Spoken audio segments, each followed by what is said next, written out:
मैं सदन को भी बताना चाहता हूं कि पिछले साल 2009-2010 में भारत में 80% गैस की बढ़ोतरी हुई है। और जो आइसोलेटेड वेल्स ये गुजरात में ये जिनका ये जिक्र कर रहे हैं, ये वो वेल्स हैं जहां पर गैस निकलती है और बहुत ही कम मात्रा में निकलती है। तो 1-2 कारखानों के लिए ही ये पर्याप्त होती है। और ये वेल्स 20-30 साल पुराने हो गए। यहाँ की गैस डिक्लाइन पे आ गई है, क्वालिटी भी खराब हो गई है।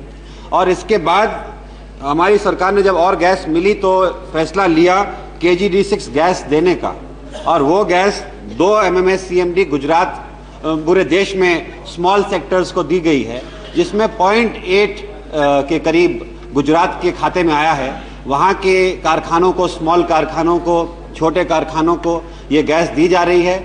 और अगर कोई और गैस लेना चाहे तो वो भी मार्केट वैल्यू पे, मार्केट रेट पे RNLG गैस कहते हैं जो बाहर से आती है, वो भी वहाँ मिल सकती है। क्योंकि गैस की मात्रा की डिमांड ज़्यादा है और सप्लाई कम है, इसीलिए हमारी सरकार ने प्रायोरिटी सेक्टर्स बनाए हैं।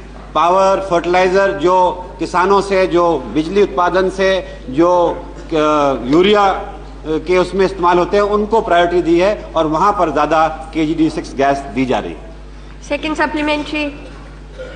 माननीय सभापति महोदया, मैं आपके द्वारा माननीय मंत्री जी से ये पूछना चाहता हूँ कि जो आइसोलेटेड फील्ड से गैस दिया जाता है और KG-D6 से दिया जाता है, इन दोनों की क्वालिटियों में फर्क होने के कारण मुझे थोड़ी जानकारी मिली है कि सभी गैसों के दाम एक तरह से होने जा रहे हैं।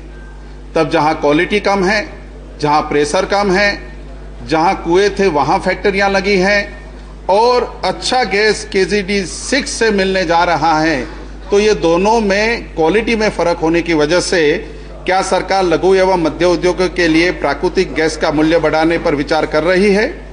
यदि हाँ, तो क्या सरकार ने विचार किया है कि सरकार के निर्णय के अनुपालन में छोटे उपभोक्ताओं की स्थिति क्या होगी? क्या सरकार ने आइसोलेटेड क्षेत्र में गैस उपभोक्ताओं के लिए जून 2006 में प्रस्तुत टैरिफ कमीशन की रिपोर्ट को ध्यान में रखा है? मैं इसीलिए माननीय सभापति महोदय जानना चाहता हूं कि गुजरात में 100। मैडम एक मिनट, हो गया, आपने कई प्रश्न पूछ लिए। दाम का सवाल है।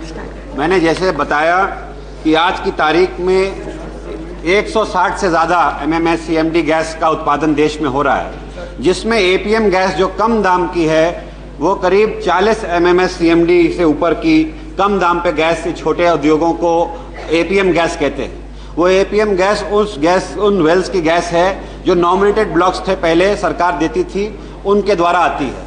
आज की तारीख में हमारी ONGC, ऑयल इंडिया और जो कंपनियां हैं PSUs, ये घाटा उठा रही हैं करोड़ों रुपए का ये गैस इस रेट पे देने का।